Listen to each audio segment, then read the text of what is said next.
So it's Saturday, and probably one of the coldest days of 2020 that we've had so far, which is perfect because we just got done loading up the dump trailer and the old 12 valve here, and everything was frozen fucking solid.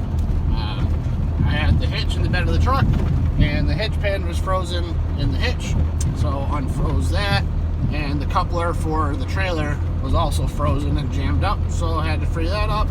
And it's cold, and this road sucks, but we're off to go meet up with you, and potentially got some pretty exciting stuff that's we're gonna be adding to the Talbot Industries garage here. So hopefully everything kind of goes to plan, and we'll see you when we're all done freezing our balls off.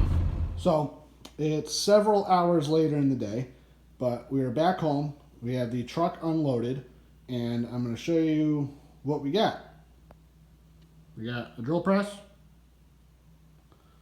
a belt sander, a muffler for a different project, that's Hughes, and the exciting part, we now have a lathe.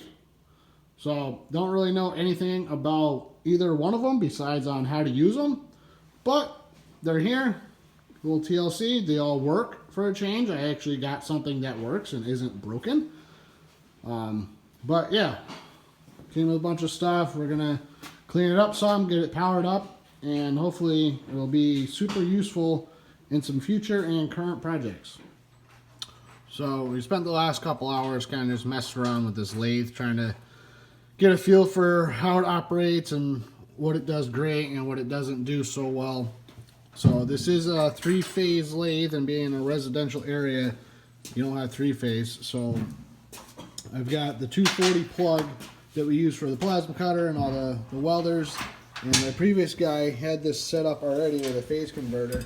So pretty much there's a 240 powered motor on the bottom there that turns on by this switch. Turn on that motor, you have this box here, you turn on, and then your normal on-off switch for the lathe runs it.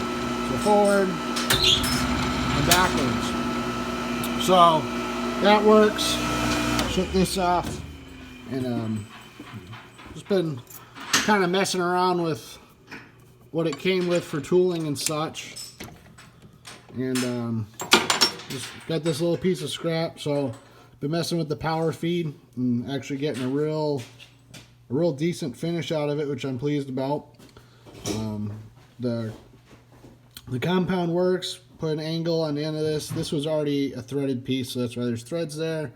I found a knurler in the drawers, so we put a nice knurled edge on this, and I mean, so far it's working pretty good.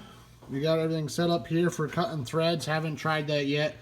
By no means a professional machinist, but I know enough to get myself into trouble. I think all in all, it's going to be a pretty good addition to the shop, and hopefully come in handy in some future projects and really be able to step up our game with some custom fabrication.